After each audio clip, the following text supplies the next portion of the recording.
Hi everybody, it's Naomi here with another project for Lindys Stamp Gang. So today I want to show you how I make a bulk lot of card fronts.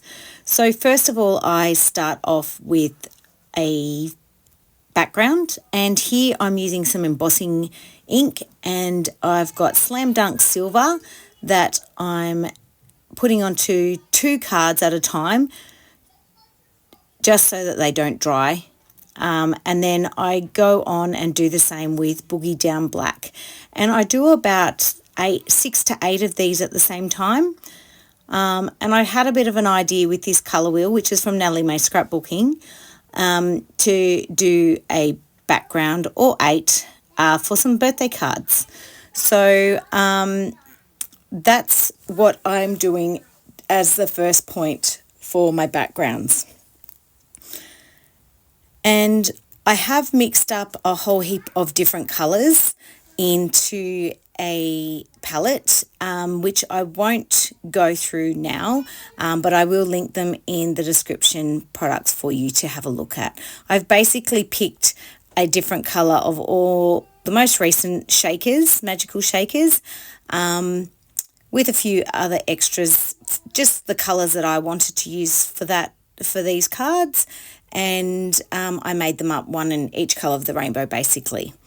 So now that I've got all my embossing ink powder on all of my card fronts, then I can just go and heat set them all. And I always start with heat setting them on the back. That helps the crystals kind of stick to the page, so that when I put my heat gun on the front, it doesn't blast all the crystals off. So this is where the bulk process starts. So I always start with one colour. I do 2 at a time in this video, just because I was running out of space to put things around me. So obviously it saves me having to wash my brush when I'm doing all the yellow at the same time or the orange at the same time, etc. So I will speed this up a bit so you don't have to sit through and watch. But I started with some warm colours.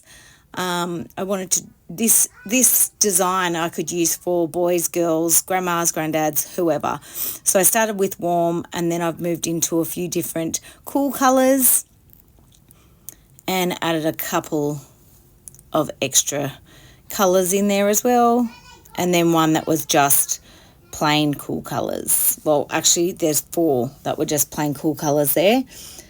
So it's handy to have them made up, but I didn't have enough space in my palette. So you'll see shortly that I do make up a little bit just on my mat, and that means I can just do all those cards with that and then wipe the mat clean. And I do the same with that azure colour as well. So it just makes it nice and easy. So here I'm using a star stencil from Natalie May Scrapbooking, and I'm just putting some distress ink through it. And then I've used some funky fossil glitter paste, and I've mixed it with some blue magicals, and I'm putting that through here, which gives a lovely shiny texture, and it made it blue. That was the starlight paste. And now I move on to, everything's dry, and I move on to making them different and unique.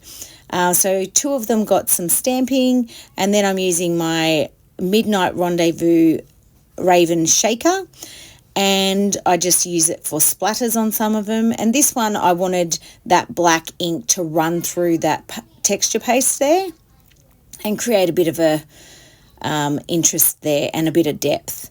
So again, just splattering on, creating my backgrounds, and then I add my focal points and my sentiments. So a nice easy way to make a whole heap of bulk cards and making them all different and unique at the end. So I hope this inspired you and gives you something easy and simple to do that makes a wonderful keepsake for someone for their special occasion. Thanks for watching.